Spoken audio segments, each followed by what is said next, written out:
പിന്നെ ചെന്ന് പാടാല്ലേ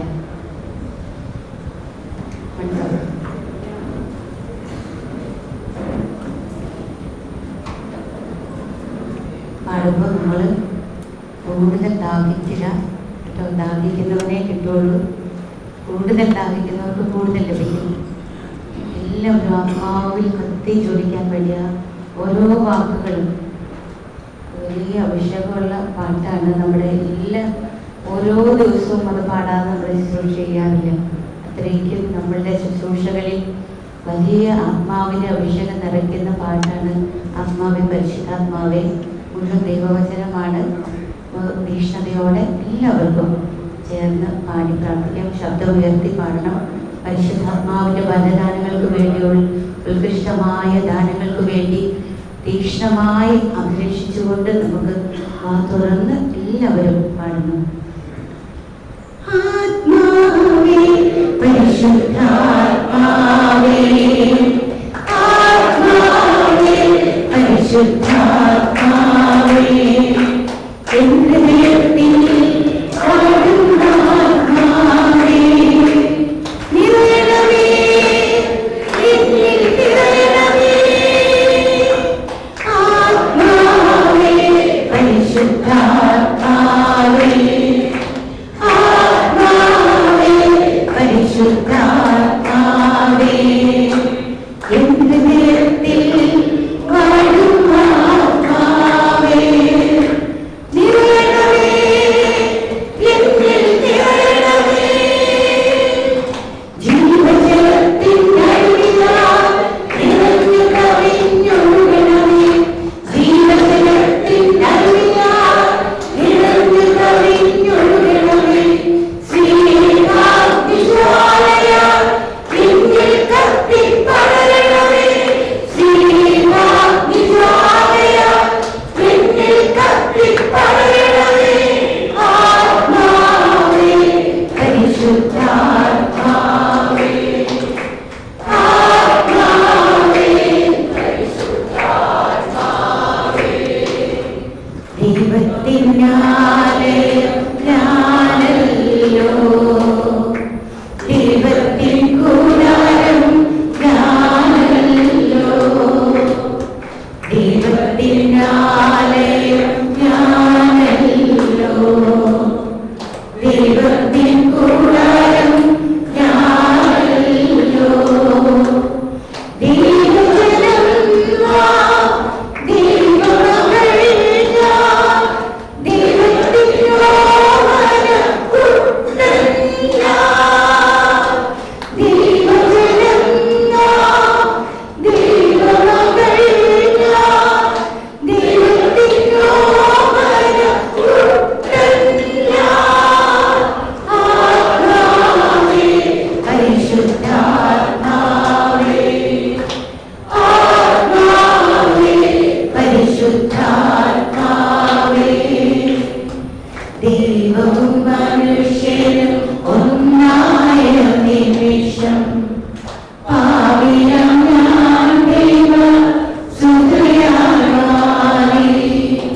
ദൈവവും മനുഷ്യനും ഒന്നായ നിമിഷം പാപിയാം ഞാൻ ദൈവ സുതയായി മാറി. പിതാവിനോടുകൂടെ പുത്രനോടുകൂടെ സ്വർഗ്ഗരാജ്യം എന്നിൽ തന്നെ. പിതാവിനോടുകൂടെ പുത്രനോടുകൂടെ സ്വർഗ്ഗരാജ്യം എന്നിൽ തന്നെ. ആത്മാവേ പരിശുദ്ധാത്മാവേ,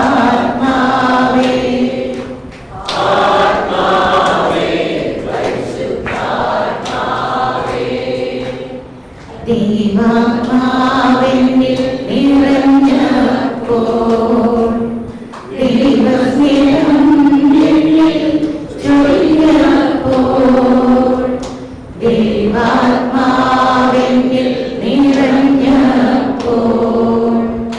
ദൈവസ്നേഹം എന്നിൽ ചൊരിഞ്ഞപ്പോൾ, ദൈവാത്മാവെന്നിൽ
പരിശുദ്ധാത്മാവേ ഞങ്ങളോട് സംസാരിക്കണമേ. പരിശുദ്ധാത്മാവേ ഞങ്ങളിൽ പ്രവചനം തുറക്കണമേ. ഞങ്ങളിലുള്ള പ്രവചനപരം തുറക്കണമേ. നമ്മൾ ഇങ്ങനെ ഒരുമിച്ച് കൂടി സ്തുതിക്കുമ്പോഴാണ് പരിശുദ്ധാത്മാവിൻ്റെ വരങ്ങൾ തുറക്കുകയും ദൈവത്തിന് നമ്മളോട് സംസാരിക്കാനുള്ള സമയം. ദൈവം നമ്മളോട് സംസാരിക്കുക എന്നതൊന്ന്, പ്രവചനം എന്ന് പറയുന്നത് മറ്റൊന്ന്. ആ പ്രവചനം ഫലത്തിനായി നമ്മൾ ദാഹിക്കുമ്പോൾ നമ്മുടെ അധരമെല്ലാം ചിലപ്പോൾ ചൂടാവും, മുഖത്ത് ആരോ തടവുന്നമായിരിയൊക്കെ തോന്നും. നമ്മുടെ ബുദ്ധിയിൽ ഒരാശയം വരും എന്ന് വിചാരിക്കരുത്. അത് ഇതാ ഞാൻ എൻ്റെ വചനം നിൻ്റെ അധരത്തിൽ തരുന്നു. ഇതാണ് ഏഷ്യായിലും ജെറമ്യായിലും എല്ലാം സംഭവിച്ചത്. വചനം നമ്മുടെ അധരത്തിൽ വന്നിട്ട് അത് നമ്മൾ പ്രവചിച്ച് കഴിയുമ്പോഴാണ് മനസ്സിലാവുന്നത്, കർത്താവ് ഇതാണല്ലേ സംസാരിച്ചത്. അപ്പം നമ്മൾ മനസ്സിലാക്കിയിട്ടല്ല സംസാരിക്കുന്നത്. നമ്മളെ മനസ്സിലാക്കുന്നതിൽ അതീതമാണ് ദൈവത്തിൻ്റെ വാക്കുകൾ.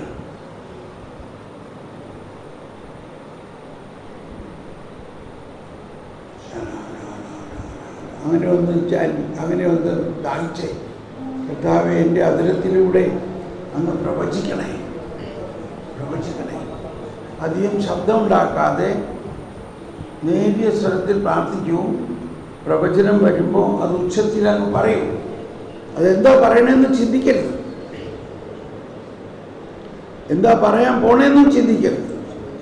അതാണ് അതാണ് ആ വരം. അതൊരു വരമാണ്. അതങ്ങ് ആക്ടിവേറ്റ് ആകുമ്പോൾ പിന്നെ പല പ്രാവശ്യം നമ്മൾ പ്രാക്ടീസ് ചെയ്യുമ്പോൾ നമുക്കത് എളുപ്പം ഉപയോഗിക്കാൻ പറ്റും.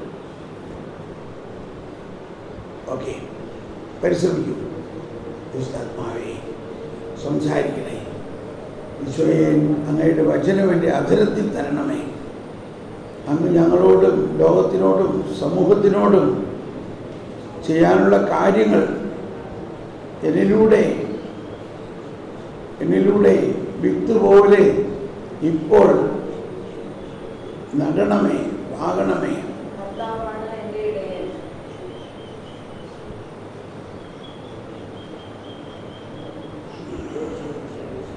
ഉറക്കെ പറഞ്ഞു.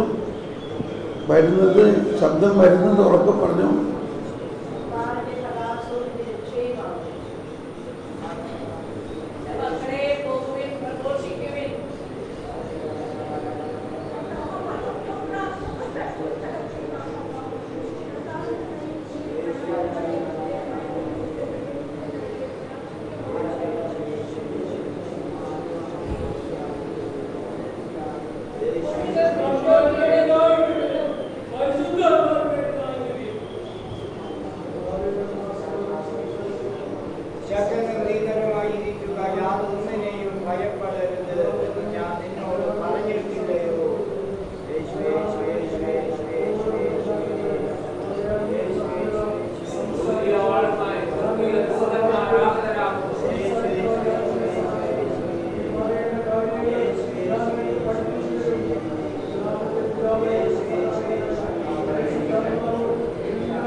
Praise the Lord. ഇരിക്കാം.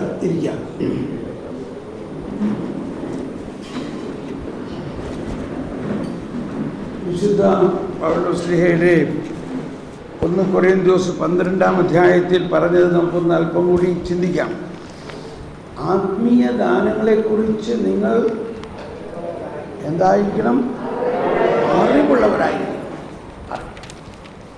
ഇപ്പം നമ്മൾ ഈ ദാനങ്ങളൊക്കെ ഒരുപാട് ഉപയോഗിക്കാറുണ്ടെങ്കിലും അതിനെക്കുറിച്ച് കുറേ കൂടി ആക്യുറേറ്റ്, കുറേ കൂടി കൃത്യമായ അറിവ് ഉണ്ടാകണം. അപ്പോൾ ആ മേഖലയിൽ ആണ് നമുക്ക് ഇനിയും വളരേണ്ടത്. അതിപ്പോൾ ഈ ഒരു 2 ദിവസം കൊണ്ട് 3 ദിവസം കൊണ്ടൊന്നും മുഴുവനും നടക്കുന്ന കാര്യമല്ല.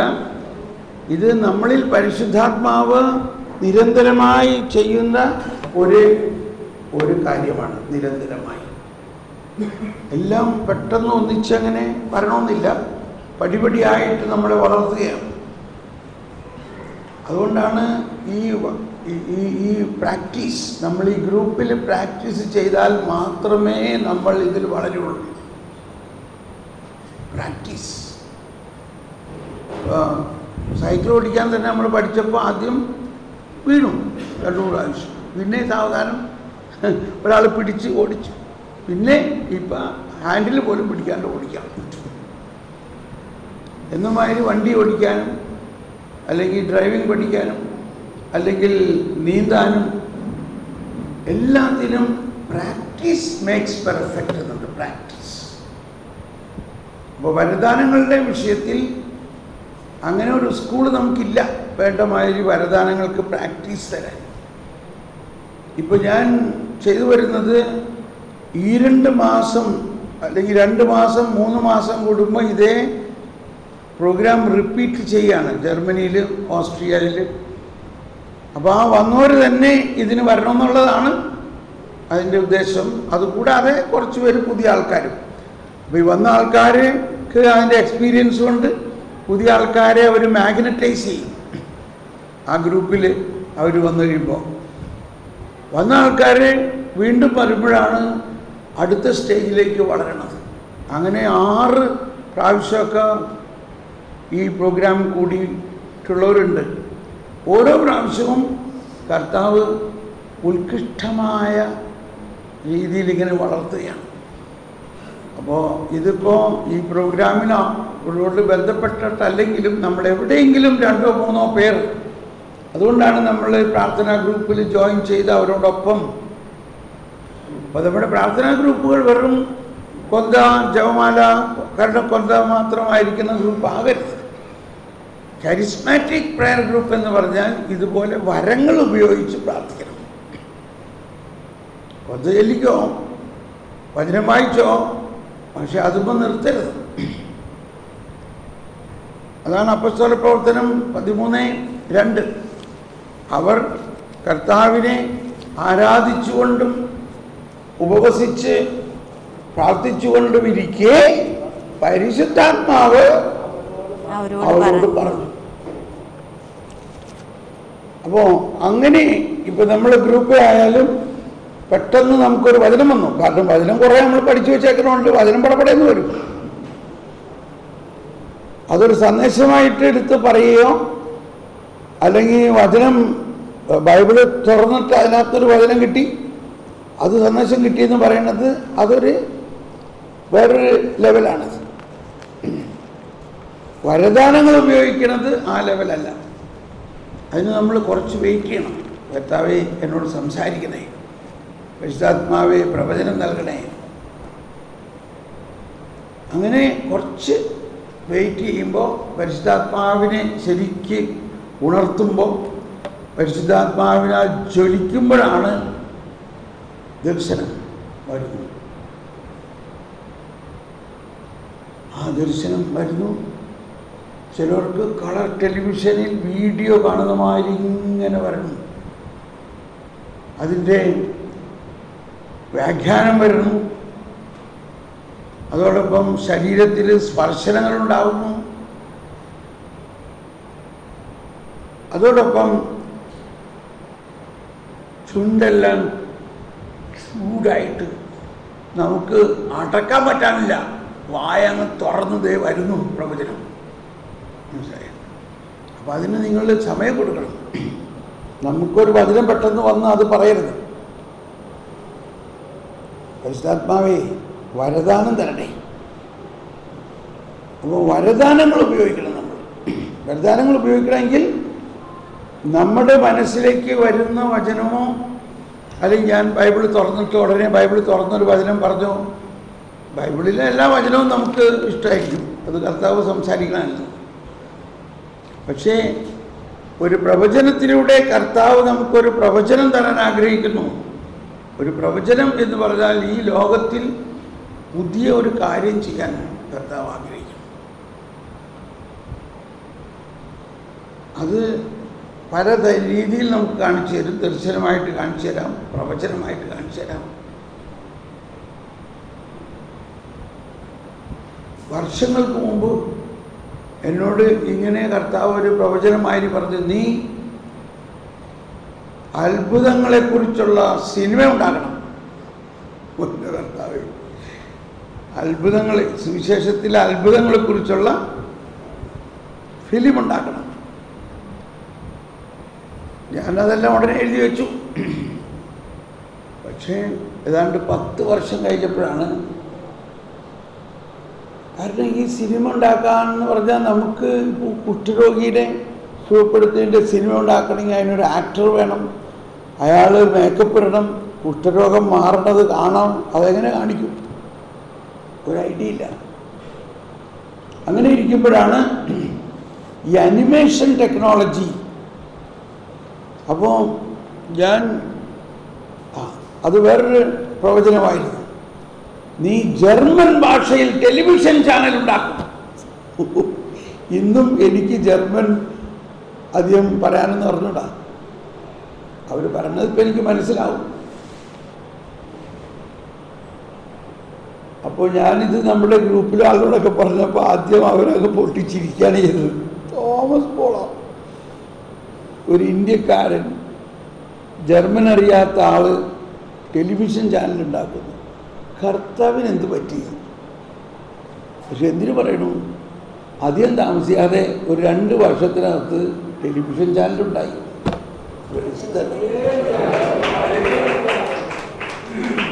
എന്തുകൊണ്ടുണ്ടായി? കർത്താവ് പറഞ്ഞു, അതുകൊണ്ടുണ്ടായി. അത് സാറ്റലൈറ്റ് ചാനലാക്കി ഉണ്ടാകാനായിട്ട് ഞാൻ പരിശ്രമിക്കുമ്പോൾ പറഞ്ഞു, ഇല്ല, ഇത് 15 വർഷം മുമ്പ് പറയാണ്, സാറ്റലൈറ്റ് അല്ല ഫ്യൂച്ചർ, ഫ്യൂച്ചർ ഈസ് വെബ്. ഇപ്പോൾ കണ്ടോ, ഇപ്പോൾ സാറ്റലൈറ്റുകാരൊക്കെ യൂട്യൂബിൽ വന്നില്ലേ? ഇല്ലേ?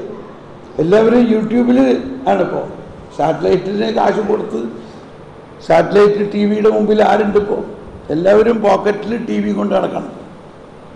അപ്പോൾ 15 വർഷം മുമ്പ് എന്നോട് പറഞ്ഞു, സാറ്റലൈറ്റ് പോകണ്ട, വെബ് ബേസ്. അങ്ങനെ നമ്മൾ വെബ് ബേസ്ഡ് ചാനൽ ചെയ്തു. അതുകൊണ്ട് ഇപ്പം നമ്മുടെ യൂട്യൂബ് ചാനലിൽ 30,000 വീഡിയോകളുണ്ട്. 30,000 വീഡിയോകൾ. ഇതെത്ര വർഷം കൊണ്ടുണ്ടാക്കിയതാണ്. 25,000-ഓളം സബ്സ്ക്രൈബേഴ്സ് ഉണ്ട്. അതായത് ഇതിന് വേണ്ടി ദാഹത്തോടെ അത് കേൾക്കാനും അത് പഠിക്കാനും ആഗ്രഹമുള്ളവർ. ഒരു ഫണ്ട് റേസിങ് അതിനകത്തില്ല. അതിനകത്ത് അഡ്വർടൈസ്മെൻറ്റിന് പൈസ കിട്ടാൻ വേണ്ടി അല്ല. അഡ്വർടൈസ്മെൻ്റ് ഒന്നും ചെയ്യണ്ടെന്ന് പറഞ്ഞു. കാരണം ഇതിൻ്റെ ഇടയ്ക്ക് വേറെയുള്ള പടങ്ങളെല്ലാം. അപ്പോൾ പ്രവചനം വരുമ്പോൾ നമ്മൾ വിശ്വസിക്കുകയാണ്.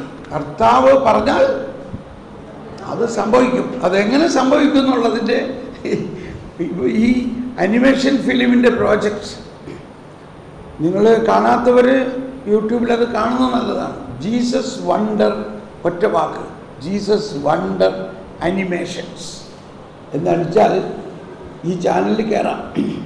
ഏതാണ്ട് 1,50,000-ഓളം സബ്സ്ക്രൈബേഴ്സ് ഉണ്ട്. വിവിധ ഭാഷകളിൽ, ഇംഗ്ലീഷിൽ, മലയാളത്തിൽ, German, Italian, Spanish, Hindi, Arabic, ഇത്രയും ഭാഷകളിൽ സുവിശേഷത്തിൻ്റെ രഹസ്യങ്ങൾ അടങ്ങുന്ന അത്ഭുതങ്ങളുടെ അനിമേഷനാണ്.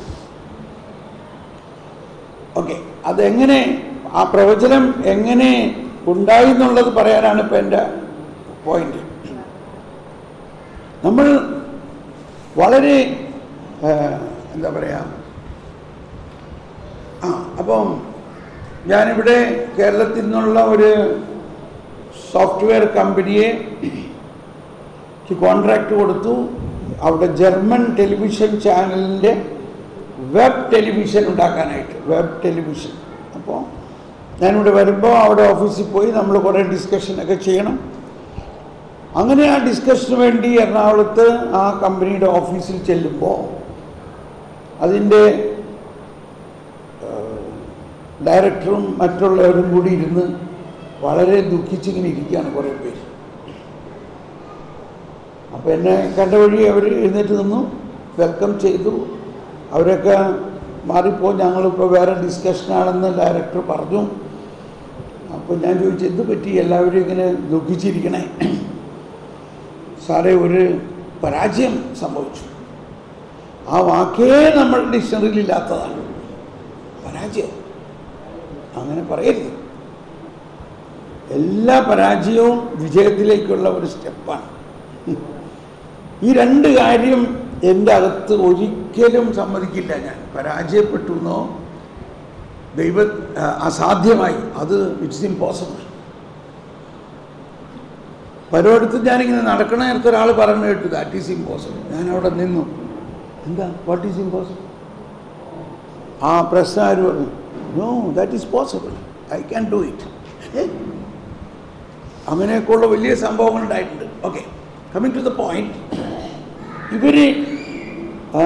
ഇവരുടെ പരാജയം എന്താണെന്ന് അവരെന്നോട് പറയാണ്. അവർ പറയാണ്, ഞങ്ങളൊരു കുട്ടികൾക്കുള്ള ഒരു പ്രോജക്റ്റ് ഉണ്ടാക്കി. It is animation project. അതിനകത്ത് കുട്ടികൾക്ക് ആകർഷിക്കുന്ന രീതിയിൽ മൃഗങ്ങൾ തമ്മിൽ ഫൈറ്റ് ചെയ്യണത് ഇതൊക്കെയാണ്. ഒരു സിംഹം കരടിയെ ഓടിച്ചിടണം, അവസാനം അവർ തമ്മിൽ ഇടിക്കണം, ഇതൊക്കെ സീനുകളാണ്. പക്ഷെ അത് പിള്ളേർക്ക് ഒട്ടും ഇഷ്ടമായില്ല, അത് ഫെയിലായി. ആരും അത് താല്പര്യമില്ല. ഞാൻ പറഞ്ഞു, അതൊന്നും എന്നെ കാണിച്ചു തരാൻ പറഞ്ഞു. അങ്ങനെ ഉടനെ അവർക്ക് അപ്പോൾ അവർ ചോദിച്ചിട്ട് ഈ ആളിത് കണ്ടിട്ട് എന്തിനാണെന്ന് വിചാരിച്ചിട്ടോ. പക്ഷേ അത് കാണിച്ചു തന്നപ്പോൾ ഉടനെ എനിക്ക് ഒരു ജ്ഞാനം എനിക്ക് കിട്ടുകയാണ്. ഇതാണ് സുവിശേഷത്തിലെ അത്ഭുതങ്ങൾ ഉണ്ടാക്കാനുള്ള വഴി. സുവിശേഷത്തിലെ അത്ഭുതങ്ങളുടെ സിനിമ ഉണ്ടാക്കാൻ ഞാൻ പറഞ്ഞില്ലേ, ഇതാണ് അതിൻ്റെ വഴി. അപ്പോൾ ഞാൻ അവരോട് ചോദിച്ചു, ഈ ടെക്നോളജി ഉപയോഗിച്ച് ബൈബിളിലെ സീനുകൾ ഉണ്ടാക്കാൻ പറ്റുമോ എന്ന് ചോദിക്കല്ല, ഇവരെല്ലാവരും പെട്ടെന്ന് ചാടി എഴുന്നിട്ട് യെസ്, ഇവരെല്ലാവരും ഉയർത്തമായി, ഇവര് പരാജയപ്പെട്ടെങ്കിൽ വിഷമിച്ചിരിക്കണം ഇവരെല്ലാവരും. ഞാൻ പറഞ്ഞാൽ എനിക്കൊരു സാമ്പിൾ ഒരെണ്ണം കാണിച്ചു തരാൻ എത്ര സമയം എടുക്കും? ഒരു അരമണിക്കൂറിനകത്ത് ഒരു സാമ്പിൾ കാണിച്ചു തരാം. നിങ്ങൾ പോയി ഉണ്ടാക്കി കൊണ്ടുപോവാ, ഞാനിവിടെ മറ്റേ പ്രോജക്റ്റിൻ്റെ ഡിസ്കഷൻ ചെയ്യാം. അപ്പോൾ ടെലിവിഷൻ ചാനലിൻ്റെ പ്രോജക്റ്റിൻ്റെ ഡിസ്കഷൻ ചെയ്തുകൊണ്ടിരിക്കെ ഇവർ ഈ അനിമേഷൻ ഒരു സാമ്പിൾ ഉണ്ടാക്കി. അരമണിക്കൂർ കഴിഞ്ഞപ്പോൾ അവരുണ്ടാക്കി കൊണ്ടുവന്ന് ഇതാണ്, മോശയുടെ വടി എറിയുന്നു, ആ വടി പാമ്പായി മാറുന്നു. ഞാൻ പറഞ്ഞു നിങ്ങൾ ഈ ടീമിനെ പിരിച്ചു വിടണ്ട, ഈ കംപ്ലീറ്റ് ടീമിനെ ഞാൻ എടുത്തേക്കണം. നമുക്ക് ഈശോ ചെയ്ത ഓരോ അത്ഭുതങ്ങളും ഉണ്ടാക്കാം. ഇപ്പം എത്ര വർഷമായെന്നറിയാം? 18 വർഷമായി ആരംഭിച്ചു, ഇപ്പോഴും നടന്നുകൊണ്ടിരിക്കുകയാണ് ആ പ്രോജക്റ്റ്. അപ്പം ആദ്യം കൊടുത്തത് ഈശോ കുഷ്ഠരോഗിയെ സുഖപ്പെടുത്തുന്നു. അത് അവരുണ്ടാക്കി, കുറച്ച് ദിവസങ്ങളെടുത്തു. പക്ഷെ അത് ഉണ്ടായി കഴിഞ്ഞപ്പോൾ എനിക്ക് തോന്നി ഇത് ശരിയായില്ല, ഇതിനെ ഇമ്പ്രൂവ് ചെയ്യണം. ഞാൻ പിന്നെ കുഴപ്പമില്ല, ഇതൊരു കംപ്ലീറ്റ് റീവർക്ക് നമുക്ക് ചെയ്യാം. ഇപ്പോഴാണ് എനിക്കത് മനസ്സിലാവുന്നത് ഇതെങ്ങനെയാണ് ഉണ്ടാക്കേണ്ടതെന്നാണ്. അവർ പറഞ്ഞ് ഇതിനൊരു സ്റ്റോറി ബോർഡ് വേണം, ഇതിനൊരു സ്ക്രിപ്റ്റ് വേണം, സ്റ്റോറി ബോർഡ് വേണം എന്നൊക്കെ പറഞ്ഞു. ഞാൻ പറഞ്ഞു ഞാൻ സ്ക്രിപ്റ്റ് എഴുതണം. അങ്ങനെ പിന്നെ ഞാൻ സ്ക്രിപ്റ്റ് എഴുതി, അവർ സ്റ്റോറി ബോർഡ് ഉണ്ടാക്കി, അതിൻ്റെ വേറെ ക്യാരക്ടേഴ്സ് ഉണ്ടാക്കി, ബാക്ക്ഗ്രൗണ്ടുകൾ ഉണ്ടാക്കി, സിസ്റ്റമാറ്റിക് ആയിട്ട് ചെയ്തു. അത് ഭയങ്കര ഹിറ്റായി. 3.5 മിനിറ്റിൻ്റെ ഒരു ഫിലിമാണ് അത്. 3.5 മിനിറ്റ്. ആ 3.5 മിനിറ്റിൻ്റെ ഫിലിമാണ് എല്ലാവരെയും വളരെ വളരെ അത് കാണുമ്പോൾ തന്നെ കോരിത്തെരിക്കണ ഹീലിംഗ് കിട്ടുന്ന അനുഭവം. അപ്പം അതിൻ്റെ എല്ലാത്തിൻ്റെയും ഒറ്റ കാരണം ഒരു പ്രവചനമാണ്. ഇപ്പോഴും എല്ലാം നടക്കുന്നത് ഒരു പ്രവചനത്തിലൂടെയാണ്.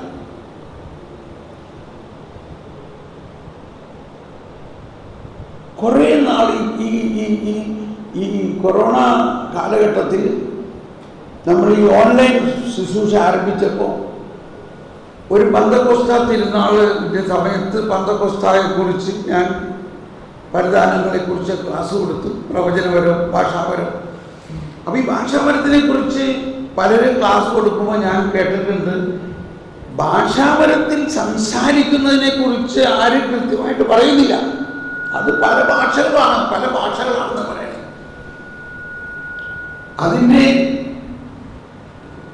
അതിനെ ഡെമോൺസ്ട്രേറ്റ് ചെയ്യും. അപ്പോൾ ഞാൻ അതിന് ക്ലാസ് എടുക്കുമ്പോൾ ഭാഷാപരം അത് പെട്ടെന്നൊന്ന് പറയാം.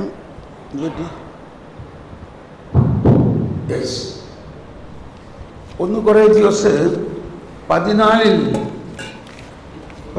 പറയുന്നത്, അല്ലെങ്കിൽ 14 പറയുന്നത്,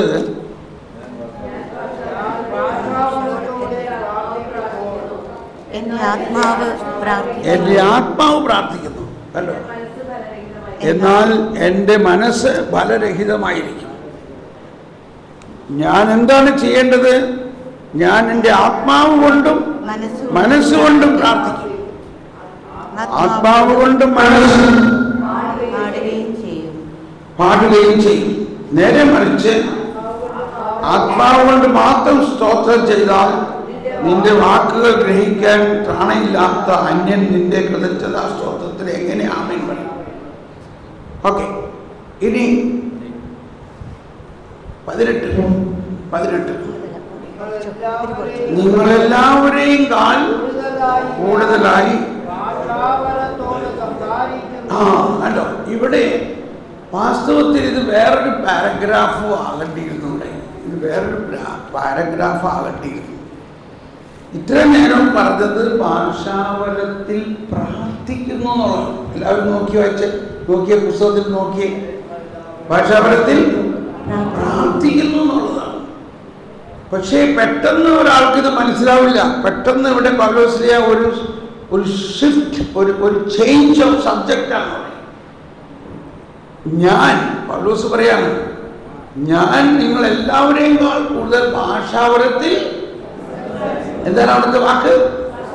സംസാരിക്കുന്നു. Speaking in tongues. It is A totally, അത് കംപ്ലീറ്റ്ലി വേറൊരു വരമാണ്. സാധാരണ ആൾക്കാർ ഭാഷാപരം, ഇതിനെ ഭാഷാപരം വ്യാഖ്യാനിക്കാൻ ആളില്ലെങ്കിൽ ഭാഷാപരം ഉപയോഗിക്കുന്നതല്ലേ പറഞ്ഞേക്കണേ. ചിലവർ പറയും ഇത് പ്രൊട്ടസ്റ്റന്റുകാരുടെ പരിപാടിയാണ്, കത്തോലിക്കരുടെ അല്ല. ഇത് അമേരിക്കയിൽ പെന്തക്കോസ്ത കാലൊക്കെ ഉണ്ടാക്കിയേക്കാണ്, അതുകൊണ്ട് കത്തോലിക്കര് ഭാഷാപരം ഉപയോഗിക്കരുത്. ഇങ്ങനെയൊക്കെ തെറ്റായ. അപ്പോൾ അവിടെ ഭാഷാപരത്തിൽ മാത്രമല്ല പറഞ്ഞേക്കണത്. ഭാഷാപരത്തിൽ പ്രാർത്ഥിക്കുന്നത് ഒന്ന്, ഭാഷാപരത്തിൽ സംസാരിക്കുന്നത് മറ്റൊന്ന്. അതാണ് ആത്മീയ ദാനങ്ങളെക്കുറിച്ച് നിങ്ങൾക്ക്. ഇപ്പൊ ഞാനത് ഡെമോൺസ്ട്രേറ്റ് ചെയ്യാം. അപ്പൊ വ്യത്യാസം മനസ്സിലാക്കും. നമ്മൾ ഭാഷാപരത്തിൽ പ്രാർത്ഥന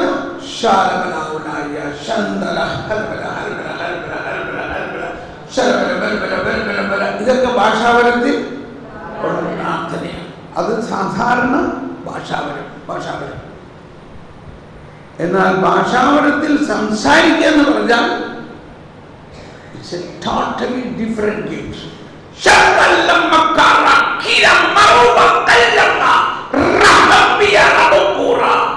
എന്റെ ജനമേ, ഞാനാണ് നിന്നെ സൃഷ്ടിച്ചവൻ. എന്റെ ആധികാരികവും സർവാധിപത്യവും നിന്നിൽ ഞാൻ നൽകിയിട്ടുണ്ട്.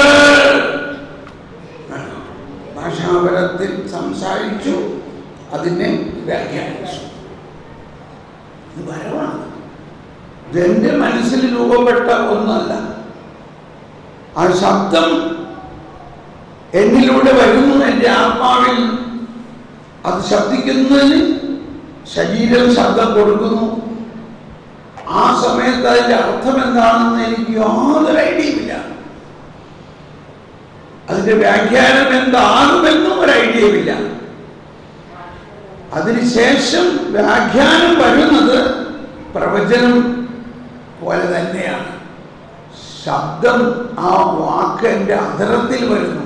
അത് കഴിഞ്ഞപ്പോഴാണ് ഞാൻ അതുകൊണ്ട് മനസ്സിലാകുന്നത്. അതാണ് ഭാഷാപരത്തിലുള്ള സംസാരം, സ്പീക്കിംഗ് ഇൻ ടങ്സ്. അതായിരുന്നു പെന്തക്കോസ്താ ദിവസം ആദ്യം ഉണ്ടായത്. അവരെല്ലാവരും ഭാഷാപരത്തിൽ സംസാരിച്ചു. അത് കേട്ടിരുന്നവർക്ക് അവരവരുടെ മാതൃഭാഷയിൽ മനസ്സിലായി.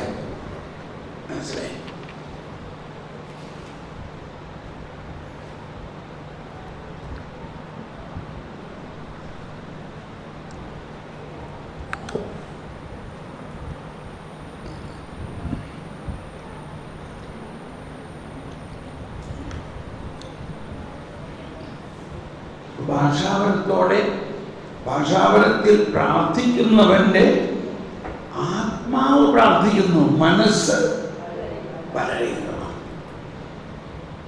അപ്പൊ ഞാൻ എന്ത് ചെയ്യണം? ആത്മാവ് കൊണ്ട് മനസ്സുകൊണ്ടും പ്രാർത്ഥിക്കണം, പാടുകയും ചെയ്യണം. അപ്പൊ നമ്മളിപ്പോൾ ഉദാഹരണത്തിന് നമുക്ക് കരിസ്മാറ്റിക് സർവീസ് ടീമിന്റെ അല്ലെങ്കിൽ കത്തോലിക്ക കരിസ്മാറ്റിക് പ്രസ്ഥാനത്തിന്റെ ജൂബിലി ആഘോഷത്തിന് വേണ്ടി പ്രാർത്ഥിക്കാം മനസ്സുകൊണ്ട്, ഇല്ലേ? ഇത് മനസ്സുകൊണ്ടാണ്. പരിശുദ്ധാത്മാവേ, ഈ ജൂബിലി വർഷത്തിൽ ഞങ്ങളെ അനുഗ്രഹിക്കണേ, ഇത് മനസ്സുകൊണ്ട് പ്രാർത്ഥിക്കാം. എന്നിട്ട് അതിനെ ഭാഷാപരത്തിലേക്ക് ട്രാൻസ്ഫർ ചെയ്യുന്നു. പരിശുദ്ധാത്മാവേ, ഈ ജൂബിലി വർഷമായിട്ട് കേരള കത്തോലിക്ക സഭയിൽ ലോകമെമ്പാടും പരിശുദ്ധാത്മാവിന്റെ പുത്തൻ ദാനങ്ങൾ നൽകണമേ.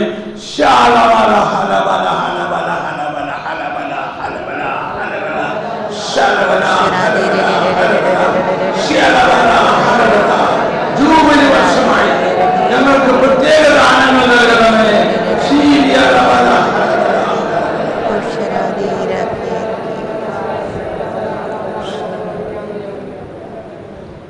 ഇപ്പൊ ഭാഷാപരത്തിൽ മനസ്സുകൊണ്ട് പ്രാർത്ഥിക്കുകയും മനസ്സുകൊണ്ട് പ്രാർത്ഥിക്കുകയും ചെയ്യും. അപ്പൊ എന്താണ് പ്രാർത്ഥിച്ചതെന്ന് കേൾക്കുന്നവർക്ക് ആമേൻ പറയാം, ഒരുമിച്ച് പ്രാർത്ഥിക്കാം. അതുപോലെ തന്നെ ഭാഷാപരത്തിൽ ഗാനം ആലപിക്കാം എന്ന് പറഞ്ഞാൽ അതിനൊരു ഫിക്സ്ഡ് ട്യൂൺ ഇല്ല. ആ സമയത്ത് സ്പോണ്ടേനിയസ് ആയിട്ട് പരിശുദ്ധാത്മാവ് ഒരു ട്യൂൺ തരുന്നു.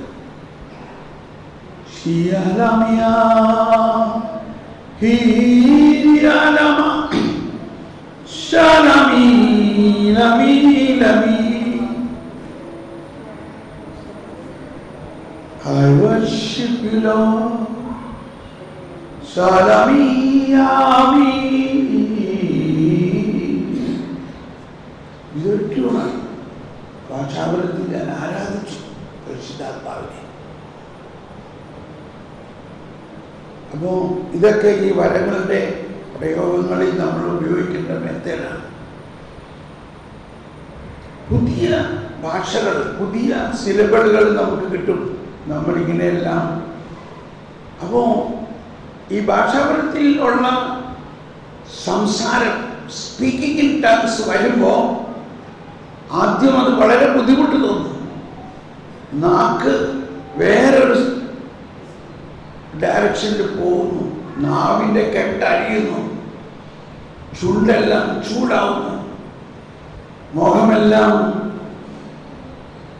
പ്രത്യേക തരത്തിലുള്ള ഒരനുഭവത്തിലേക്കൊക്കെ വരും. പക്ഷേ അങ്ങ് സാധിക്കുമെങ്കിൽ ഇത് റെക്കോർഡ് ചെയ്യാം. ഇപ്പോൾ സംവിധാനങ്ങൾ അങ്ങനെ ഉണ്ടല്ലോ.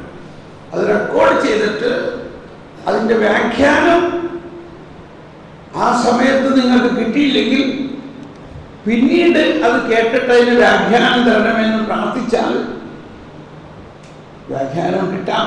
ഇനി കിട്ടിയില്ലെങ്കിൽ അങ്ങനെയുള്ള പ്രവചനങ്ങളോ ഭാഷാപരത്തിലുള്ള സംസാരമോ എനിക്ക് അയച്ചു തരികയാണെങ്കിൽ ഞാനത് വ്യാഖ്യാനിച്ചു തരാം. കാരണം ആ വ്യാഖ്യാനപരം എനിക്കുണ്ട്.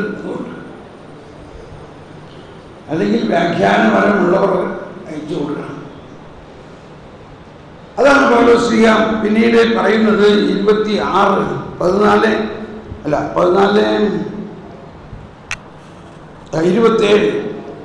27 ഭാഷാപരത്തോടെ സംസാരിക്കുന്നെങ്കിൽ 2-3 പേർ മാത്രമേ സംസാരിക്കാവൂ. ഓരോരുത്തരും മാറി മാറി സംസാരിക്കുകയും ഒരാൾ വ്യാഖ്യാനിക്കുകയും ചെയ്യണം. വ്യാഖ്യാനിക്കാൻ ആളില്ലെങ്കിൽ അവർ സഭയിൽ മൗനം ദീക്ഷിക്കുകയും ഓരോരുത്തരും തങ്ങളോട് തന്നെയും ദൈവത്തോടും സംസാരിക്കുകയും ചെയ്യട്ടെ. 2-3 പേർ പ്രവചിക്കുകയും മറ്റുള്ളവർ അത് ഉപയോഗിക്കുകയും ചെയ്യട്ടെ. കൂടിയിരിക്കുന്നവരിൽ ആർക്കെങ്കിലും വെളിപാടുണ്ടായാൽ സംസാരിച്ചുകൊണ്ടിരിക്കുന്നവൻ നിശബ്ദനാകണം.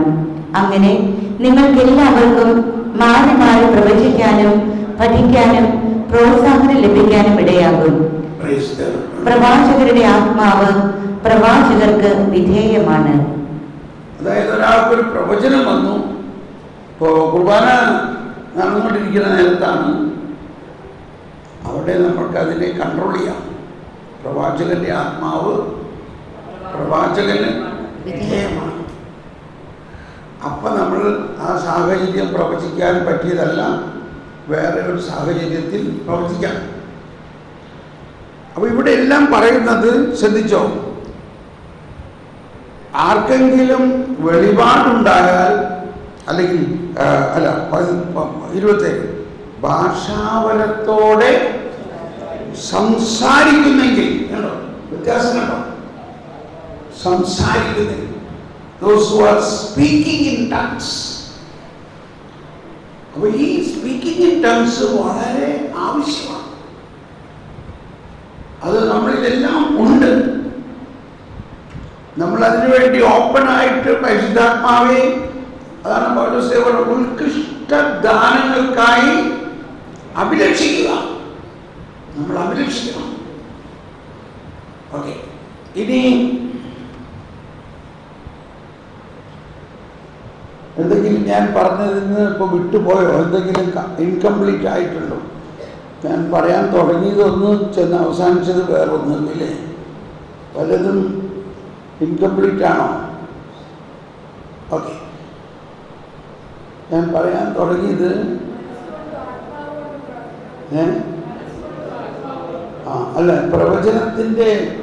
പ്രവചനം എങ്ങനെ ഉണ്ടാകുന്നത്, പ്രവചനത്തിൻ്റെ ആവശ്യകത എന്താണ്? പ്രവചനം ഉണ്ടായാൽ മാത്രമേ കർത്താവിൻ്റെ ഒരു കാര്യം നടക്കുകയുള്ളൂ. ഇപ്പോൾ ഇത് ഇന്ന് ലോകത്തിൽ കത്തോലിക്ക സഭയിലോ പ്രൊട്ടസ്റ്റന്റ് സഭയിലോ ആരും തന്നെ നമ്മൾ ചെയ്തിരിക്കുന്ന അത്രയും ക്വാണ്ടിറ്റി അനിമേഷൻ ഫിലിം സുവിശേഷത്തിൻ്റെ ഉണ്ടാക്കിയിട്ടില്ല.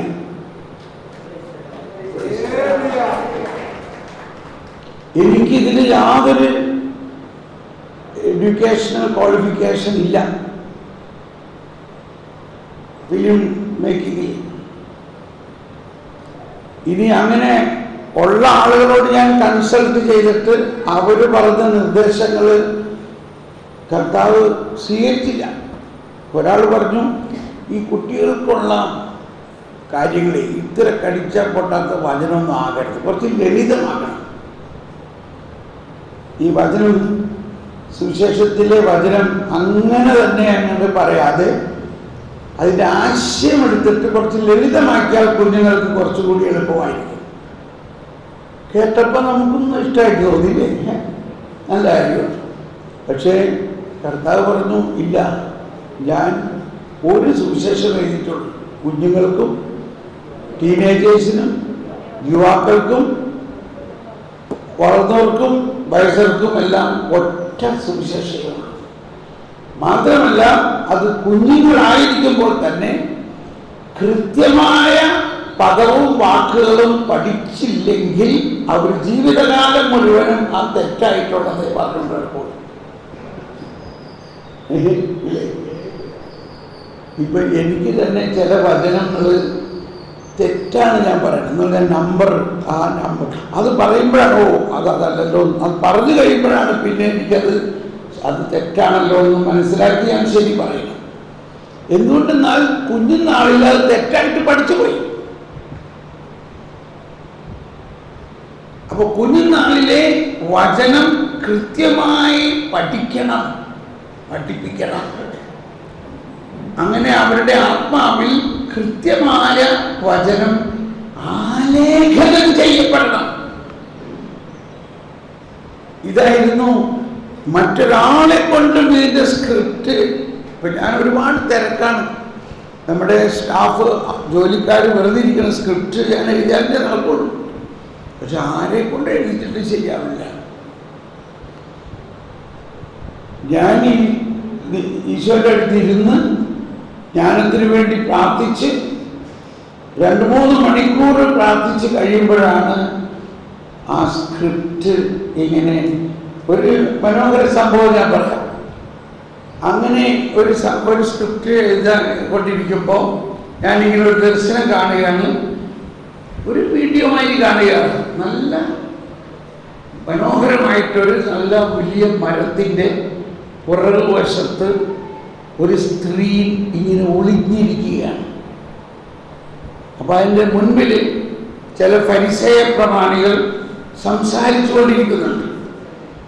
അവർ സംസാരിച്ചു കൊണ്ടിരിക്കുന്നത് ഈ യേശു മിശിഹ തന്നെ ആയിരിക്കും. ഓ, മിശിഹ തന്നെ ആണെങ്കിൽ യേശയ്യ പറഞ്ഞിരിക്കുന്നതനുസരിച്ച് ആ കർത്താവിൻ്റെ ദാസൻ പീഡിപ്പിക്കപ്പെടുകയും കൊല്ലപ്പെടുകയും ചെയ്യുമല്ലോ. അങ്ങനെ സംഭവിക്കും. ഇവര് ഡിസ്കസ് ചെയ്യാം. ഒരാൾ പറഞ്ഞു,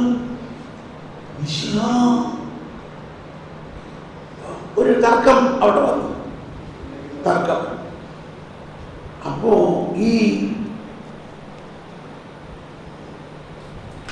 മരത്തിൻ്റെ പിന്നിൽ ഒളിഞ്ഞിരിക്കുന്ന സ്ത്രീ പെട്ടെന്ന് ഇത് കേട്ടിട്ട് പുറത്ത് വന്നിട്ട് പറയാണ്, അവൻ തന്നെയാണ് മിശിഹ. നീ ആരാ? അവള് പതുക്കെ പുറോട്ട് വലിച്ചു, വീണ്ടും പുറോട്ട് പോയി. അത് കഴിഞ്ഞപ്പോൾ അവര്, നീ ആരാണ്? ഞാൻ സമരിയാക്കായ സ്ത്രീയാണ്. എൻ്റെ അടുത്ത് ഈ മിശിഹ ഒരിക്കൽ വന്നു, എന്നോട് നേരിട്ട് ഇത് വെളിപ്പെടുത്തി.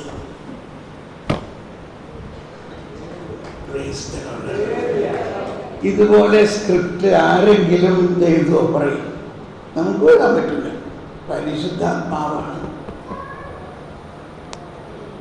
സത്യമല്ലേ? പക്ഷെ അതിൻ്റെ അവതരണ ശൈലി കണ്ടോ,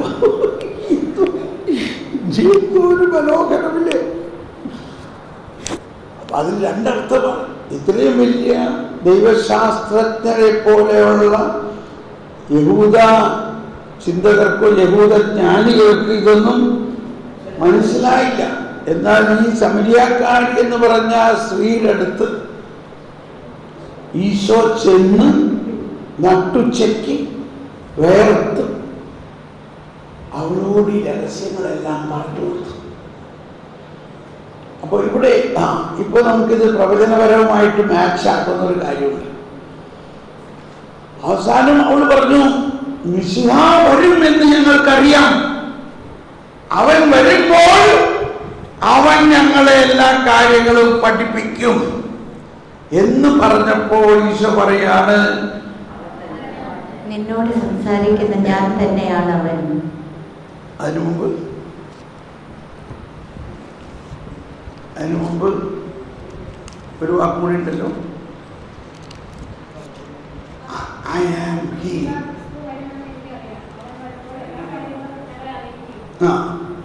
അപ്പോ ഈശോ പറഞ്ഞു,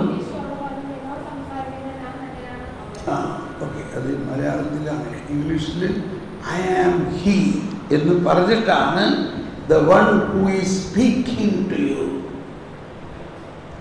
I am he. അപ്പോൾ ഇവിടെ മലയാളത്തിൽ അവൻ നമുക്ക് ഇങ്ങനെ എടുക്കാം, അത് ഞാൻ തന്നെയാണ്.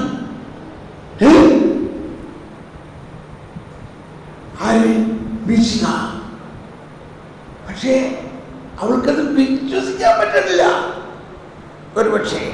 അപ്പൊ ഈശോ വീണ്ടും പറയാണ്, നിന്നോട് സംസാരിക്കുന്നവൻ. എന്താ അവിടെ ആ സംസാരിക്കുന്നവൻ എന്ന് പറഞ്ഞതിന്റെ അർത്ഥം? അതായത് ദൈവത്തിൻ്റെ അസ്തിത്വത്തെ നമുക്ക് ശരിക്കും അനുഭവമാക്കണമെങ്കിൽ ആ ദൈവത്തിൻ്റെ സ്വരം കേൾക്കണം. സ്വരം, ഉദാഹരണത്തിന് അപ്പൊ സ്വരം കേൾക്കണം എന്ന് പറയുമ്പോൾ പെട്ടെന്ന് നമുക്ക് തോന്നണം, ആർക്കറിയാം അത് നമ്മുടെ തന്നെ സ്വരമാണോ, അല്ലെങ്കിൽ വല്ല ശുദ്ധാരൂപികളാണോ സംസാരിക്കണേ, വേറെ വല്ല ആത്മാക്കളാണോ? ലോജിക്കലായിട്ട് എല്ലാവരും ചോദിക്കും. ആരാ ചോദിക്കുക? സ്വരം കേൾക്കാത്തവരെ ചോദിക്കും. പറയും, ഒരിക്കലെങ്കിലും ദൈവസ്വരം കേട്ടിട്ടുള്ള ഒരാൾക്ക് അങ്ങനെ പറയാൻ പറ്റില്ല. എന്തുകൊണ്ടാണെന്ന് അറിയാമോ? അതിന് വേറൊരു ഉദാഹരണം പറയാം. ഇപ്പോൾ നമ്മൾ മാതാപിതാക്കളാണ് അധികം പേരും. നമ്മൾ മക്കൾക്ക് ഫോൺ ചെയ്യുമ്പോൾ, മോനെ ഇത് നിന്റെ പപ്പയാണ് സംസാരിക്കണേ എന്ന് പറയോ, അല്ലെങ്കിൽ മമ്മിയാണ് സംസാരിക്കണേ എന്ന് പറയോ? പറയാറുണ്ടോ? നമ്മളെന്ത് പറയും? നമ്മളൊന്നും പറയില്ല. നമ്മൾ ഹലോ പപ്പ. അവര് ആ ഹലോ എന്ന് പറയണ, അതിന്റെ മുഴുവൻ പറയണ്ട, അതിന്റെ ആദ്യ ഭാഗം കേൾക്കുമ്പോഴേക്കും അവർക്ക് മനസ്സിലായി ഹലോ. നമ്മളിപ്പോ ഈ ഇടയ്ക്ക് എന്താണ് തമ്പ് ഫിംഗർ പ്രിന്റ് എവിടെ ചെന്നാലും ഇപ്പോൾ നമ്മൾ ഇമിഗ്രേഷനിൽ ഫിംഗർ പ്രിന്റ്, ബയോമെട്രിക്. ഇപ്പോൾ നമ്മളെ വീട്ടിലെ ഫ്ലാറ്റുകളിൽ വരെ വാതിൽ തുറക്കണമെങ്കിൽ ബയോമെട്രിക്. ഞാൻ അതിനെക്കുറിച്ച് ചിന്തിക്കുകയാണ്. ഈ പ്രപഞ്ചത്തിൽ എന്തോരം വിരലുകളുണ്ട്, പക്ഷേ ഈ ഒരാളുടെ വിരലിലുള്ള ആ പ്രിന്റ് പോലെ വേറൊരാൾക്കില്ല. അതല്ലേ? അപ്പൊ അതിന്റെ ടെക്നോളജി കണ്ടുപിടിച്ച ഒരാൾ, അതാരാണ് കണ്ടുപിടിച്ചത്?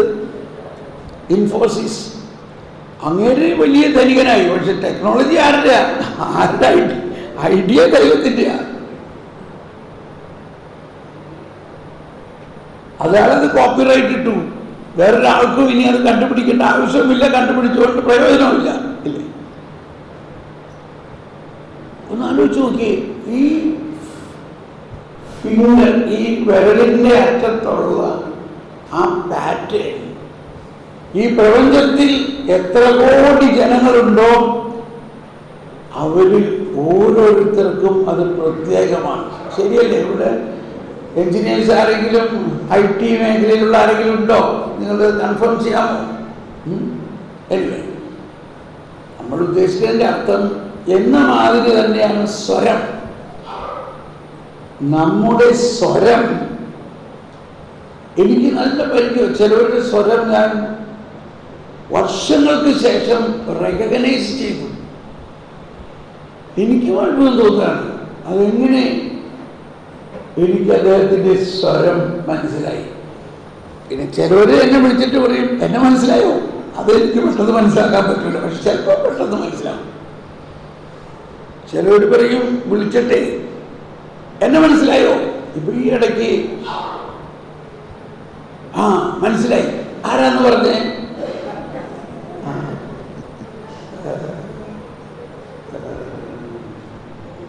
ഒരു സിസ്റ്ററാണ്, ഞാൻ പേര് ഞാനൊന്ന്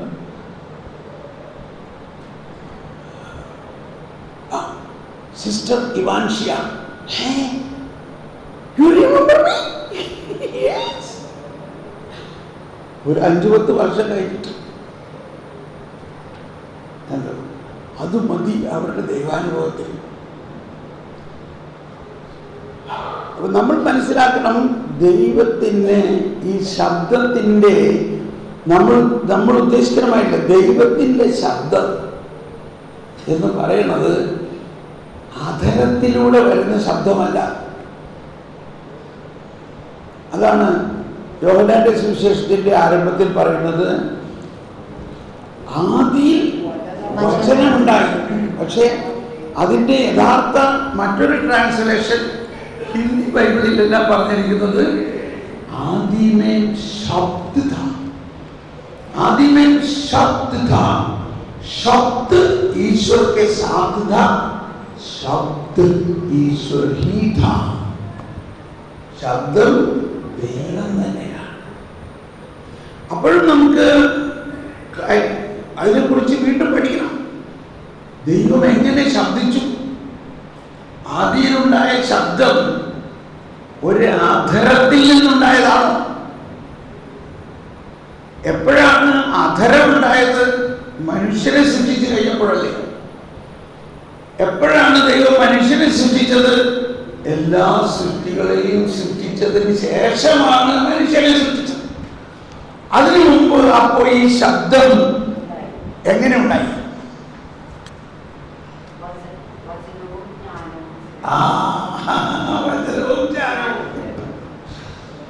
അപ്പൊ ഇതെല്ലാം നമ്മൾ പഠന വിഷയമാക്കേണ്ട കാര്യങ്ങളാണ്. കെറ്റേന അവരയ എന്ന ബൈബിൾ പഠനത്തിലാണ് നമ്മളിതെല്ലാം പഠിക്കുന്നത്. ഓക്കെ, അപ്പോൾ നമ്മൾക്കുണ്ടാകാവുന്ന ഒരു ജിജ്ഞാസ അല്ലെങ്കിൽ ഒരു സംശയം, ഇത് ദൈവം തന്നെയാണോ സംസാരിക്കണേ? അപ്പോൾ ദൈവത്തിൻ്റെ സംസാരം എങ്ങനെ നമുക്ക് തിരിച്ചറിയാം? ശ്രദ്ധിക്കണേ എല്ലാവരും, ഒന്ന് കൈവീശി കാണിച്ച്.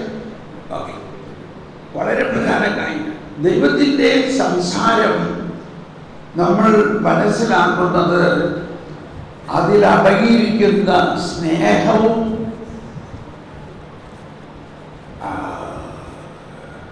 ലവ് ജോയ് പീസ്, സ്നേഹം, ആനന്ദം, സമാധാനമാണ്. ആ ദൈവസ്വരം കേൾക്കുമ്പോൾ നമ്മുടെ ഉള്ളിലേക്ക് ഭയങ്കര ഒരു സ്നേഹത്തിൻ്റെ ഒഴുക്കുണ്ടാകും, ഒരു സമാധാനത്തിൻ്റെ ഒഴുക്കുണ്ടാകും, ഒരു ആനന്ദത്തിൻ്റെ ഒഴുക്കുണ്ടാകും. ചില സമയത്ത് നമ്മളങ്ങ് തുള്ളിച്ചാടിപ്പോകും. അതുപോലത്തെ ആനന്ദമായിരിക്കും, ചിരിച്ചിട്ട് ചിരി നിർത്താൻ പറ്റാത്ത ആനന്ദമായിരിക്കും. അതിൻ്റെ അർത്ഥം ദൈവമാണ് സംസാരിച്ചത്. പിശാച് സംസാരിക്കുകയാണെങ്കിൽ അത് നുണയായിരിക്കും, അവിടെ നമുക്ക് അസമാധാനമായിരിക്കും,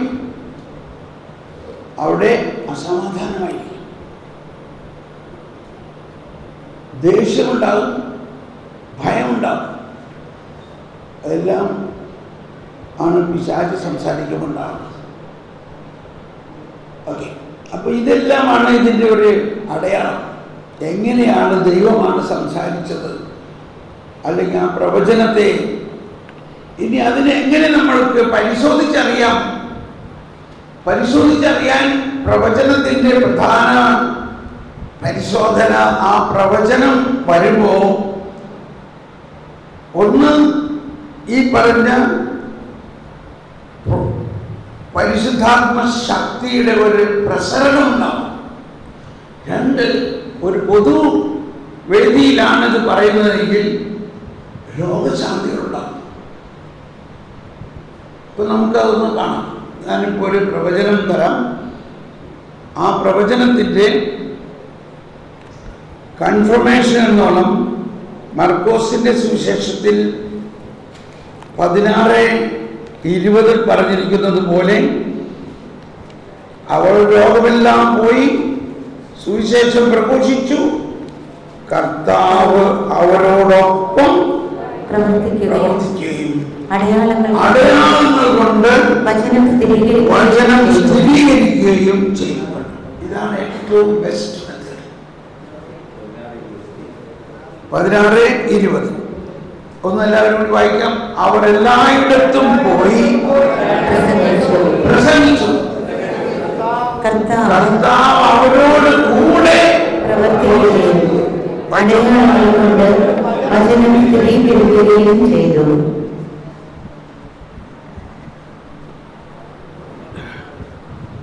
ഈ സ്കൂൾ ഇതൊരു സ്കൂൾ പോലെയാണ്, സ്കൂൾ ഓഫ് കാരിസം. ഇത് വാസ്തവത്തിൽ ഒരു 9 ദിവസത്തെ സ്കൂളാണ് മിനിമം വേണ്ടത്. പിന്നീട് അങ്ങനെ നമ്മൾ ചെയ്തിട്ടുണ്ട്. പിന്നീട് 5 ദിവസമായി. പക്ഷേ 5 ദിവസമൊന്നും ഇപ്പോൾ ആർക്കും വരാൻ പറ്റില്ല. ജോലിക്കാർക്ക് ബുദ്ധിമുട്ടാണ്. വീട്ടുകാരായാലും 5 ദിവസം വീട്ടിൽ നിന്ന് മാറി നിൽക്കുന്നത്. അത് അങ്ങനെയാണ് വീക്കെൻഡ് 3 ദിവസമാക്കിയത്. അപ്പം അങ്ങനെ 3 ദിവസം കൊണ്ടാക്കുമ്പോൾ നമുക്ക് ഇങ്ങനെയൊക്കെ കിട്ടി.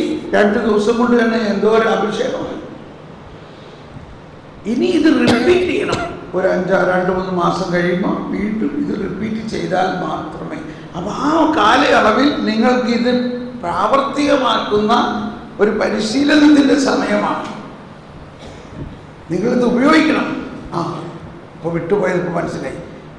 വിട്ടുപോയൊരു കാര്യം, അതായത് ഞാനിങ്ങനെ പറയാനിടയായി, കൊറോണ കാലഘട്ടത്തിൽ നമ്മൾ ഓൺലൈൻ ശുശ്രൂഷ ആരംഭിച്ചപ്പോൾ ഒരു പന്തക്കോസ്ത തിരുനാളിൻ്റെ സമയത്ത് ഞാൻ ഭാഷാപരത്തെക്കുറിച്ചും പ്രവചനപരത്തെക്കുറിച്ചും ഒക്കെ നല്ല ക്ലാസ് കൊടുത്തു, ഡെമോൺസ്ട്രേറ്റ് ചെയ്ത് കൊടുത്തു. അതാണ് ഇപ്പോൾ ഭാഷാപരത്തിൽ സംസാരിക്കുന്നത് എന്താണെന്ന് ഡെമോൺസ്ട്രേറ്റ് ചെയ്താൽ മാത്രമേ അത് മനസ്സിലാവുള്ളൂ. അപ്പോൾ പലരും ആ ക്ലാസ് എടുത്തപ്പോൾ കേട്ടപ്പോൾ എനിക്ക് ഭയങ്കര പ്രയാസം തോന്നി. ചിലർ പറഞ്ഞു അത് പല ഭാഷകളും സംസാരിക്കാനുള്ള കഴിവാണ്. അപ്പോൾ ചില മാർപ്പാപ്പന്മാർക്ക് 16 ഭാഷ അറിയാം, 20 ഭാഷ അറിയാം. പക്ഷെ അതല്ല ഭാഷാപരത്തിൽ സംസാരിക്കുക എന്ന് പറഞ്ഞാൽ. അപ്പം ആ ഗിഫ്റ്റുള്ള ആൾക്കേ അത് ഡെമോൺസ്ട്രേറ്റ് ചെയ്യാൻ പറ്റുള്ളൂ. ഓക്കെ. അപ്പം അന്ന് പ്രവചനത്തിൻ്റെയും ഡെമോൺസ്ട്രേഷൻ ഞാൻ നൽകിയായിരുന്നു. പ്രവചനം എന്താണ് പ്രവചനം? അത് കഴിഞ്ഞ് പന്തക്കോസ്ത ദിവസം അല്ലെങ്കിൽ 5 ദിവസത്തെ ധ്യാനം കഴിഞ്ഞു. 1 മണിക്കൂർ ഓൺലൈൻ ക്ലാസ് കഴിഞ്ഞു. പിറ്റേ ദിവസം നമ്മൾ ശുശ്രൂഷ ചെയ്യാണ്. അപ്പോൾ എന്നോട് കർത്താവ് പറയാണ്, നീ വളരെ വാചാലമായിട്ട് പ്രവചനത്തെക്കുറിച്ചൊക്കെ സംസാരിച്ചല്ലോ, നിനക്ക് ഈ ഗിഫ്റ്റ് എത്ര നാളായിട്ടുണ്ട്, എന്തുകൊണ്ട് ഇത് ഉപയോഗിക്കുന്നില്ല? ശരിക്ക് എന്നെ അങ്ങ് കുറ്റപ്പെടുത്തി പറയാണ്, എന്തുകൊണ്ട് ഈ വരം നീ ഉപയോഗിക്കുന്നില്ല? എല്ലാ ദിവസവും ഇനി മുതൽ ഈ ക്ലാസ് തുറന്നയ്ക്ക് മുമ്പ് പ്രവചിക്കുക, പ്രവചന വരം ഉപയോഗിക്കുക. ഞാൻ എന്ത് ചെയ്യാം? അങ്ങനെയാണ് നമ്മുടെ ക്ലാസ് കുറേ. അപ്പോൾ എനിക്ക് ഭയങ്കര ചമ്മലാണ്. കാരണം ആൾക്കാരെന്ത് പറയും, ഈ കടിച്ചപ്പെട്ടാത്ത ഭാഷ മലയാളം ഇംഗ്ലീഷ് ഹിന്ദിയൊക്കെ ഇട്ടല്ലോ, അത് പോരെ, ഇതെന്ത് പറയുന്നത് ആൾക്കാർ കമൻ്റ് അടിക്കാൻ തുടങ്ങി. പക്ഷെ കർത്താവ് ഇങ്ങനെ പറഞ്ഞേക്കുന്നത് കൊണ്ട് എനിക്ക് വേറെ ഒന്നും സംശയിക്കാനില്ല.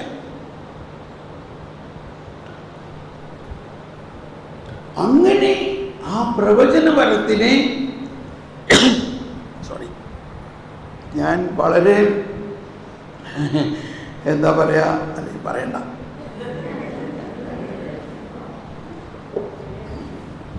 പറയാൻ വന്നത് യൂറോപ്പിലെ ആ ക്ലൈമറ്റിൽ നിന്നും വളരെ വ്യത്യസ്തമായ ഒരു ക്ലൈമറ്റിലായതുകൊണ്ടുള്ള ഒരു പ്രാക്ടിക്കൽ പ്രശ്നമാണെന്ന് പറയാം.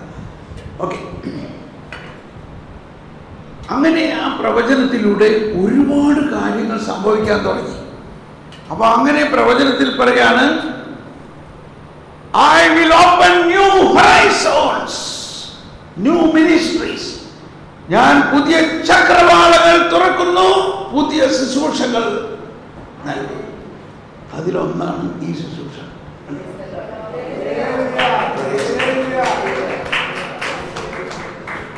പുതിയ ചക്രവാളങ്ങൾ തുറക്കുന്നു, പുതിയ മേഖലകളിലേക്ക് നിന്നെ കൊണ്ടുപോകുന്നു. അപ്പോ അയർലൻഡിൽ നിന്ന് അവിടത്തുകാർക്ക് വേണ്ടി ഞാൻ ധ്യാനം നടത്തി. അവർക്ക് വലിയ ഇഷ്ടമാണ് എൻ്റെ ഇംഗ്ലീഷ് കേൾക്കുമ്പോഴും. കാരണം അവരുടെ ഇംഗ്ലീഷ് ഇംഗ്ലീഷാണെന്ന് ആണെങ്കിലും നമുക്ക് മനസ്സിലാവില്ല അവരുടെ ഇംഗ്ലീഷ്. അങ്ങനത്തെ ഒരു ഇംഗ്ലീഷാണ് ഐറിഷുകാർ. അത് ഓരോ സ്ഥലത്ത് ഇപ്പം നമുക്ക് തൃശ്ശൂർക്കാരൻ്റെ ഭാഷ തിരുവനന്തപുരത്തുകാരന് മനസ്സിലാവും ശരിക്കും എന്ന പോലെ.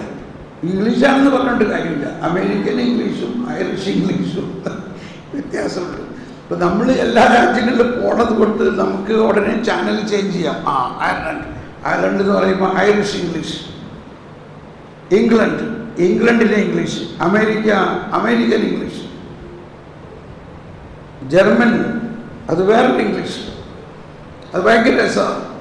അവർ ഇംഗ്ലീഷ് അറിയില്ല, അവർ കൊട്ടുപോയി. അപ്പോൾ ജർമ്മൻ കലർത്തിയ ഇംഗ്ലീഷ് അവരുടെ. ഇപ്പം അതിന് ഉദാഹരണം പറയാണ്, നീ എനിക്ക് 100 യൂറോ തരണം എന്ന് പറഞ്ഞു കഴിഞ്ഞാൽ അവർ പറയും യു കം 100 rupees. ഓക്കെ,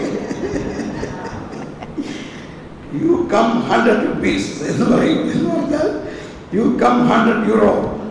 ഞാൻ ആദ്യത്തേക്ക് എന്ത് ചെയ്യാൻ പറഞ്ഞു യു കം 100 euro എന്ന് പറഞ്ഞാൽ നമ്മൾ പറയാറില്ലേ, എനിക്കൊരു 100 രൂപ നിന്റെ അടുക്കെന്ന് വരും, 100 രൂപ നിന്റെ അടുക്കെന്ന് എനിക്ക് വരും എന്ന് പറയണമായ യു കം വരും 100 euro. ഇപ്പം ഇത് ഓക്കെ. അപ്പോൾ അവിടെ നിന്ന് അവരെന്നെ വിളിക്കുകയാണ്, നിങ്ങൾ ഇവിടെ വന്ന് അതേമാതിരി ശുശ്രൂഷ നടത്തണം. അപ്പോൾ എനിക്ക് ഇങ്ങനൊരു ആശയം വന്നു. ഞാൻ അവിടെ വരുന്നതിന് മുമ്പ് നിങ്ങളിൽ ഒരാൾ ജർമ്മനിയിൽ വായോ, ഞാൻ ആ ഒരാൾക്ക് വേണ്ടി ധ്യാനം നടത്തി തരും. ആ ഒരാളെ പ്രവചനപരത്തിൻ്റെ അഭിഷേകത്തിൽ ആ ഒരാൾ അവിടെ പോയിട്ട് ഇതൊക്കെ ഓർഗനൈസ് ചെയ്യും. അപ്പോൾ അവിടെ ഒരു 80 വയസ്സോളം പ്രായമുള്ള ഒരു അമ്മച്ചി, ഇതിൽ വലിയ താല്പര്യമുള്ള ഒരു അമ്മച്ചിയാണ് അവരുടെ പേര് മാർഗരറ്റ് മെരിഗൻ. ഒരു വീട് പെഗ്ഗി നമ്മൾ വിളിക്കും, അവിടുത്തെ ഒരു കൊളോക്കിയൽ വേർഡാണ്. അപ്പോൾ അവർ പറഞ്ഞു എനിക്ക് വലിയ താല്പര്യമുണ്ട്, നീ എനിക്ക് മാത്രമായിട്ട് ധ്യാനം നടത്തോ?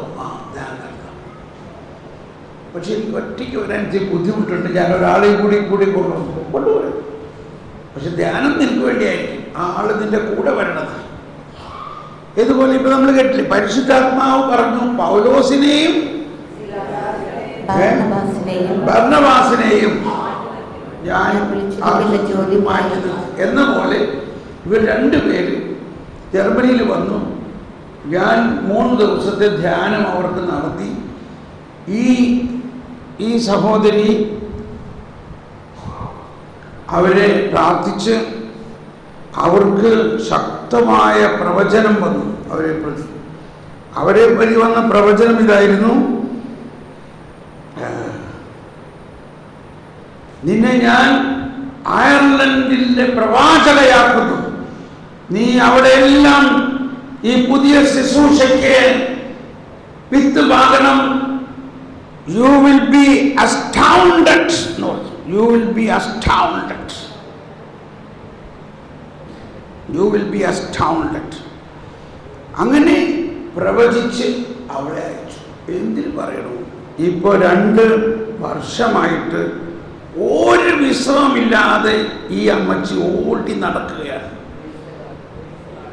കഴിഞ്ഞ 2 മാസം മുമ്പ് 6 ധ്യാനങ്ങൾ ഒറ്റ 1 after another, ഒരു ദിവസം പോലും വിശ്രമമില്ലാതെ ഒന്ന് കഴിഞ്ഞാൽ ഒന്ന് ധ്യാനം. വിശ്രമമില്ലാതെ വെച്ചപ്പോൾ ധ്യാനം കഴിഞ്ഞാൽ അവിടെ താമസിക്കാൻ നമുക്ക് പറ്റില്ല, താമസിക്കണമെങ്കിൽ അവിടെ കാശ് കൊടുക്കണം വരെ. അപ്പോൾ ബെറ്റർ അടുത്ത ധ്യാനത്തിലേക്ക് പോവുക. നമുക്ക് വിശ്രമമില്ല എന്നുള്ളത് ഒരു പ്രശ്നമല്ല, എന്നിരുന്നാലും ഒരു ലോജിക്കലായിട്ട് കുറച്ച് വിശ്രമിച്ച് നടത്തുന്നതാണ് നല്ലതെന്ന് പറയും. അപ്പം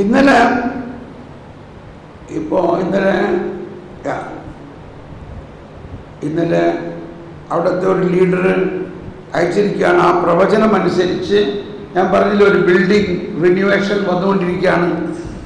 അപ്പോൾ ഈ അമ്മച്ചി എഴുതിയിരിക്കുകയാണ്, ഐ ആം അസ്റ്റൗണ്ടഡ് അഗെയിൻ എന്ന് പറഞ്ഞാൽ ഇപ്പോഴും അത് ആ വാക്ക് അവരിൽ ഫോളോ ചെയ്തുകൊണ്ടിരിക്കുകയാണ്. You will be astounded. ഈ ഓരോ ദിവസവും നിന്നിലൂടെയും ഈ രാജ്യത്ത് നടക്കാൻ പോകുന്ന സംഭവങ്ങൾ കണ്ട് നീ അത്ഭുതപ്പെട്ടുകൊണ്ടിരിക്കും.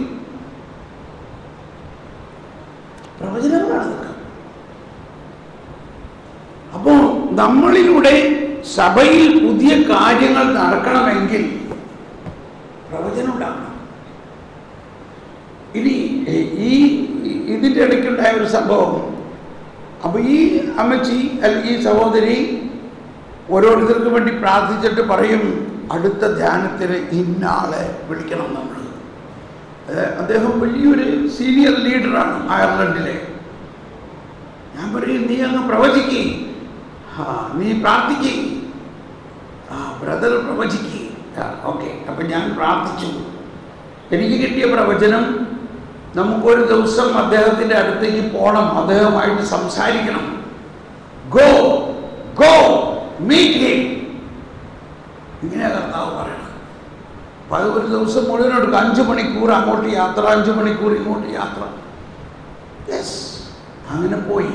അപ്പോൾ അദ്ദേഹം പറഞ്ഞു, എനിക്ക് വൈകുന്നേരങ്ങളിലെ സമയമുള്ളപ്പോൾ സാർ അവിടെ വന്നിട്ട് അവിടെ ഒരു ഹോട്ടലിൽ താമസിക്കും, ഞാൻ അവിടെ വരാം. അങ്ങനെ താമസിച്ചു. രാത്രി മുഴുവനും അദ്ദേഹത്തിൻ്റെ കൂടെ സംസാരമായി, പ്രവചനമായി. പുള്ളി അതൊക്കെ എഴുതിയെടുത്തു. അടുത്ത ധ്യാനത്തിന് പുള്ളി വന്നിട്ട് പുള്ളിക്ക് ഇതിനെക്കുറിച്ച് അത്ര വലിയ ഒരു മനുപ്പൊന്നും തോന്നിയില്ല ആദ്യം. പക്ഷേ പുള്ളി അന്ന് പ്രവചിക്കാൻ തുടങ്ങി. പുള്ളിക്ക് മനസ്സിലാവില്ല. പുള്ളി പറഞ്ഞു, എനിക്ക് അറിഞ്ഞൂടാ, എന്തോ എൻ്റെ അകത്തുനിന്ന് പറയാൻ തോന്നുകയാണ്, ക്ഷമിക്കണം, എനിക്ക് അറിഞ്ഞൂടാ എന്താ പറയാൻ പോണേന്ന്. അതാണ് കറക്റ്റ്, നീ പറഞ്ഞോ. പറഞ്ഞു വന്നപ്പോൾ അദ്ദേഹം പറയാണ്, ഇപ്പൊ ഇവിടെ ഉണ്ടായിരുന്നു, പ്രഘോഷിക്കുവിൻ, സുവിശേഷം പ്രഘോഷിക്കുവിൻ, preach my gospel, എന്റെ സുവിശേഷം പ്രഘോഷിക്കുവിൻ. ഒരേ പ്രാവശ്യം ഇത് തന്നെയാണ്. അപ്പോ അവിടുത്തെ വേറൊരു അവസ്ഥ എന്താണെന്ന് വെച്ചാൽ, ഒരുപാട് ശുശ്രൂഷകളുണ്ട് പലരും നടത്തുന്നത്. ഒരാൾ കരുണപ്പൊന്തയുടെ ആളാണ്, ആ കരുണപ്പൊന്ത മാത്രം, അതിനുള്ള ശുശ്രൂഷ, കരുണയുടെ ശുശ്രൂഷ. ഒരാൾ എന്താണ് പൂവർ സോൾസ് എന്ന് പറഞ്ഞാൽ ശുദ്ധീകരണ സ്ഥലത്തിൽ ആത്മാക്കളെ കുറിച്ചുള്ള അങ്ങനത്തെ ശുശ്രൂഷ. ഇങ്ങനെ കുറേ ശുശ്രൂഷകളുണ്ട്. എന്നാൽ ഇതൊന്നും സഭയുടെ ഔദ്യോഗിക പ്രബോധനമോ ഈശോ പറയുന്ന സുവിശേഷമോ അല്ല. ഇതാണ് ഇവിടുത്തെ എന്തിൽ നമ്മൾ ആളെ കൂട്ടാൻ വേണ്ടിയുള്ള പല ശുശ്രൂഷകളും നടത്തുന്നുണ്ട്, പല അത്ഭുതങ്ങളും അടയാളങ്ങളും ഉണ്ടാവുന്നുണ്ട്. പക്ഷെ സുവിശേഷം പ്രഘോഷിക്കുന്നുണ്ടോ? ഇവിടെ കേട്ടോ ഇപ്പോൾ ഒരു പ്രവചനം. എന്താണ് അവിടെ ഉണ്ടായ പ്രവചനം? പ്രഘോഷിക്കുവിൻ. എന്ത് പ്രഘോഷിക്കാൻ? സുവിശേഷം. അതായത് മത്തായി 5:6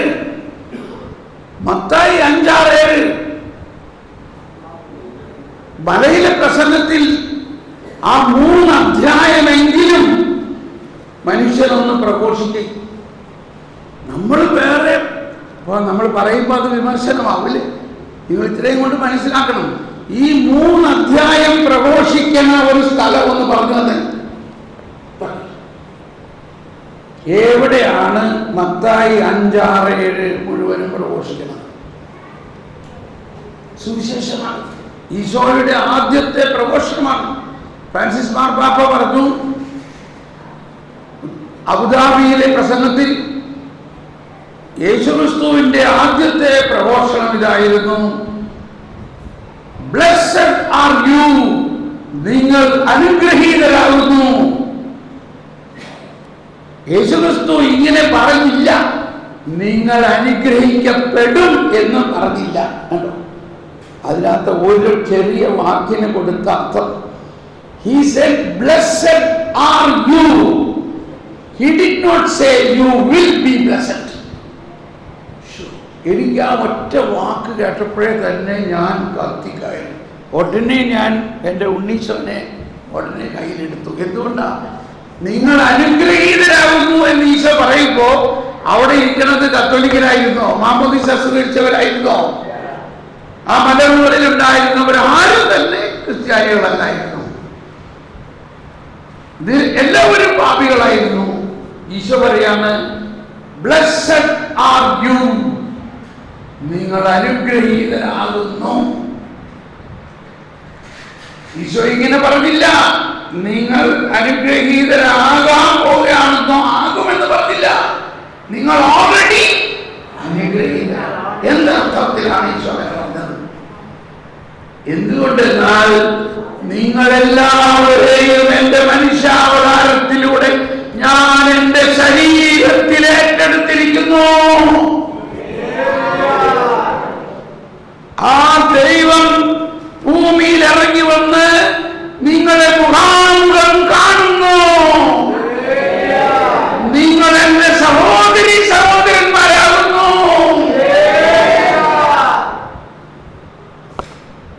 ഇതാണ് സുവിശേഷം. എന്തിനു പറയണു? അപ്പോ അദ്ദേഹത്തിന്റെ പേര് പാട്രിക് മാക്രിസ്റ്റൽ എന്നാണ്. പുള്ളിക്ക് 9 മക്കളാണ്.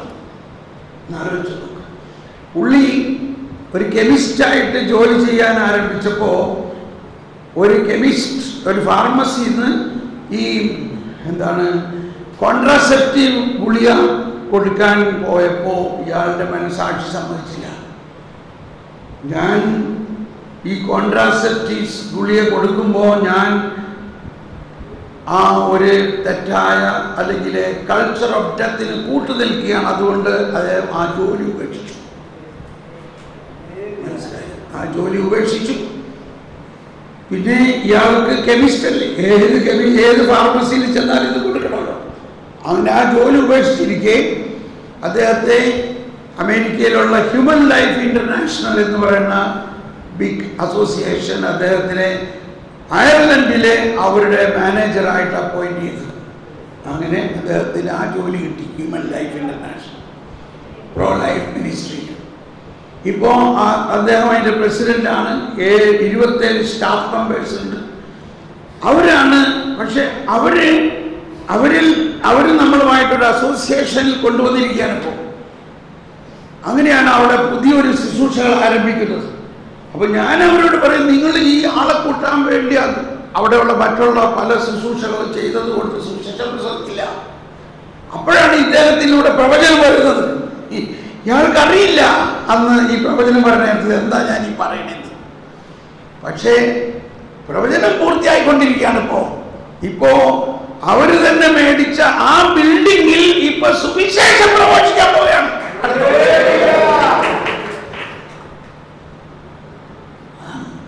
നമ്മൾക്ക് ഇഷ്ടമുള്ള ശുശ്രൂഷ, ആളെ കൂടുതൽ കിട്ടുന്ന ശുശ്രൂഷ, വലിയ രോഗശാന്തി അനുഭവം ഉണ്ടാവുന്ന ശുശ്രൂഷ ഉണ്ടായാൽ പോരാ. എല്ലാ ശുശ്രൂഷയുടെയും കാതൽ എന്താണ്? ദൈവരാജ്യം പ്രഘോഷിക്കുക. അപ്പൊ മത്തായി 10 തുറന്നപ്പോൾ തന്നെ അത് കിട്ടി. പോകുമ്പോൾ സ്വർഗരാജ്യം സമീപിച്ചിരിക്കുന്നു എന്ന് പ്രഘോഷിക്കുവിൻ, രോഗികളെ സുഖപ്പെടുത്തുവിൻ. എന്തിനാണ് ഈ വരദാനങ്ങളെല്ലാം? സ്വർഗരാജ്യം പ്രഘോഷിക്കപ്പെടണം,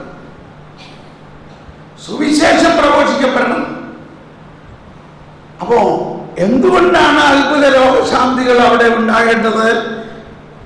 ഈ പറയുന്ന പ്രവചനവും സുവിശേഷവും സ്ഥിരീകരിക്കുന്നതിനു കൂടിയാണ് ഈ അത്ഭുത രോഗശാന്തികൾ. എന്നാൽ ഈ പ്രഘോഷണം വെറും ഭൗതികമായ ഒരു നേട്ടത്തിന് വേണ്ടി ആകരുത്. വയലിലെ ലില്ലികളെ നോക്കുവിൻ, സോളമൻ പോലും അവയിലൊന്നിനെ പോലെ അലങ്കൃതനായിരുന്നില്ല.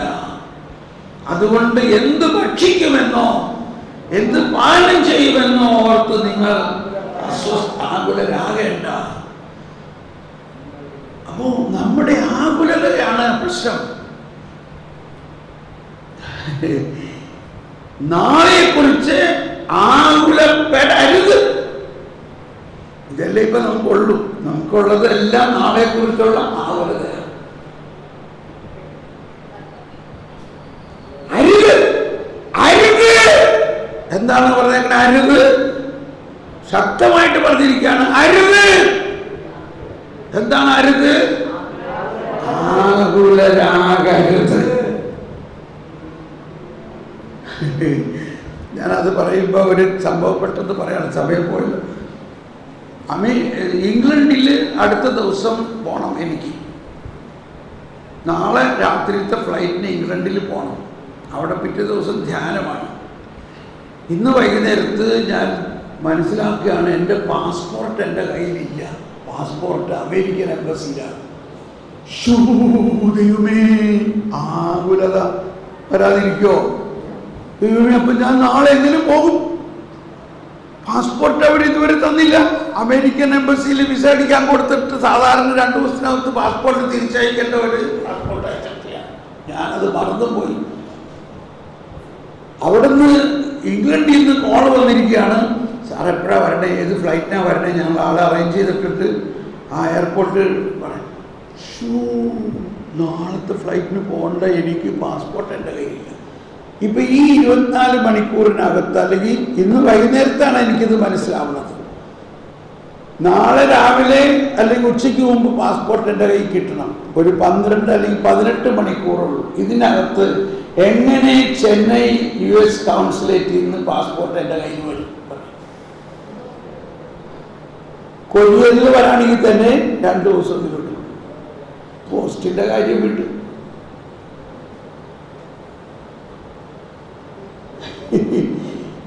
പക്ഷെ അപ്പൊ കർത്താവ് പറയാണ്, നാളെയെ കുറിച്ച് ആകുലരാകരുത്. നാളത്തെ കാര്യം നാളെ തന്നെ നടത്തും. കർത്താവ് ഇതെന്തി പറയണത്? ഇത് എങ്ങനെ നടക്കും? ഇതെങ്ങനെ നടക്കുന്നേ പറയണേ? ഇവിടെയാണ് ഞാനത് വിശ്വസിക്കണം. എന്ത് വിശ്വസിക്കണം? ദൈവത്തിനൊന്നും അസാധ്യമല്ല എന്ന് വിശ്വസിച്ചവനെ. എന്തിനു പറയണം? ഞാൻ പറഞ്ഞ കർത്താവേ, എൻ്റെ വിശ്വാസം വർദ്ധിപ്പിക്കണേ. പെട്ടെന്ന് എനിക്കതങ്ങ് വിശ്വസിക്കാൻ പറ്റി. ഞാൻ വിശ്വസിക്കുന്ന കർത്താവേ, അങ്ങ് എന്തെങ്കിലും ഒരു വഴി കാണിക്കും. എനിക്കറിയില്ല എങ്ങനെ ഇത് സംഭവിക്കുന്നു. പക്ഷെ ഒന്ന് ഞാൻ വിശ്വസിക്കുന്നു, ഈ വചനം ഞാൻ വിശ്വസിക്കുന്നു. നാളത്തെ കാര്യം നാളെ നടക്കും. പിന്നീടാണ് എനിക്ക് അതിനെക്കുറിച്ച് കൂടുതൽ ഒരു ബോധ്യം കിട്ടിയത്. ഈ ഇന്നും നാളെയും തമ്മിൽ കർത്താവിനെ സംബന്ധിച്ച് ഒരു വ്യത്യാസമില്ല. കർത്താവ് എന്നും ഇന്നാണ്, എന്നും ഇന്നാണ്. He is always today. അത് നാളത്തേക്കുള്ള കാര്യം കർത്താവ് ഇന്ന് തന്നെ ചെയ്തു വെച്ചിട്ടുണ്ട്. കർത്താവ് എന്നും ഇന്നാണ്. അതാണ് ഇന്നലെയും ഇന്നും എന്നും ഒരാൾ തന്നെയാണ്. കർത്താവ് എപ്പോഴും ഇന്നാണ്. ഇന്നലത്തെ കാര്യവും ഇന്നാണ്. നാളത്തെ കാര്യം കർത്താവ് ഇന്ന് തന്നെ പൂർത്തിയാക്കിയിട്ടുണ്ട്. അന്ന് എനിക്കത് അത്രയും മനസ്സിലായിട്ടുണ്ടായിരുന്നില്ല. പക്ഷെ ഞാനത് വിശ്വസിച്ചു. കർത്താവിൻ്റെ വചനമാണ് പറയണത്. മത്തായി 6:34. മത്തായി 6:33 എല്ലാവർക്കും ബൈഹാർട്ടാണ്. 34 ആരും വായിക്കുക പോലുമില്ല. എന്താണ് പറയണേ? 34 ആകയാൽ നാളെയെ കുറിച്ച് നിങ്ങൾ നാളത്തെ ദിനം തന്നെ അതിനെക്കുറിച്ച് ഓരോ ദിവസത്തിനും നാളെ കുറിച്ച് ആവശ്യം. എങ്ങനെ പാസ്പോർട്ട് കിട്ടും? ഓക്കെ. എന്നിട്ട് എന്നോട് പറഞ്ഞു, നീ ഇപ്പൊ സുഖമായിട്ട് കിടന്ന് ഉറങ്ങിക്കോ. ഞാൻ ഉറങ്ങാൻ പോവാണ്. നാളത്തെ കാര്യം നാളെ നടക്കും. ഞാനതന്ന് 100% വിശ്വസിക്കുകയാണ്. കർത്താവ് നാളെ നടത്തുന്നത്. രാവിലെ ഞാൻ നന്നായിട്ട് ഉറങ്ങി. രാത്രി ഒരുപാട് ലേറ്റായിട്ട്. അന്ന് എനിക്ക് തോന്നുന്നത് കോഴിക്കോട് ഷാലോമിൽ ക്ലാസ്സൊക്കെ കൊടുത്ത് ഡ്രൈവ് ചെയ്ത് വരികയാണ് നമ്മളെല്ലാവരും. രാവിലെ എണീറ്റ ഉടനെ തന്നെ കർത്താവ് പറയാണ്, റൈറ്റ് ഒരു ഇമെയിൽ അമേരിക്കൻ കൗൺസിലേറ്റിലേക്ക് ഒരു ഇമെയിൽ അയക്കുക. ആ ഇമെയിലിൻ്റെ അഡ്രസ്സൊക്കെ എനിക്ക് അറിയാം. അവിടെ എമർജൻസിക്ക് ഒരു customer service. I want to fly today evening from Chennai to London for an urgent work. So I am rescheduling my flight from Cochin to London. Instead of from Chennai to London. I want to withdraw my passport today and I will give it back when I come back. So please arrange to give me the passport today.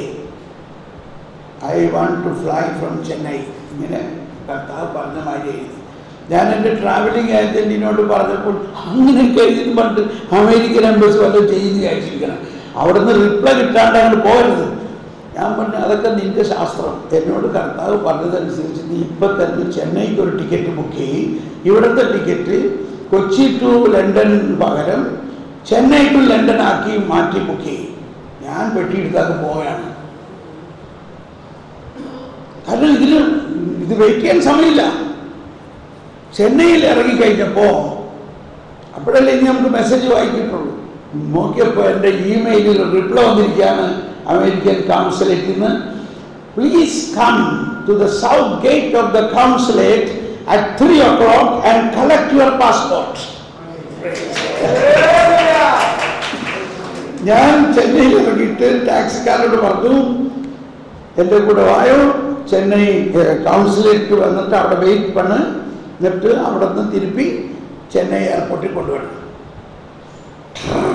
അവിടെ ചെന്നു. Correct 3 മണിക്ക് അവിടെ ചെന്നപ്പോൾ കൗൺസിലേറ്റിൻ്റെ ഔട്ട്സൈഡിൽ ഒരു പെണ്ണ് passport പിടിച്ചുകൊണ്ട് ഇങ്ങനെ നിൽക്കുകയാണ്. Are you mister Thomas Paul? Yes, this is your passport.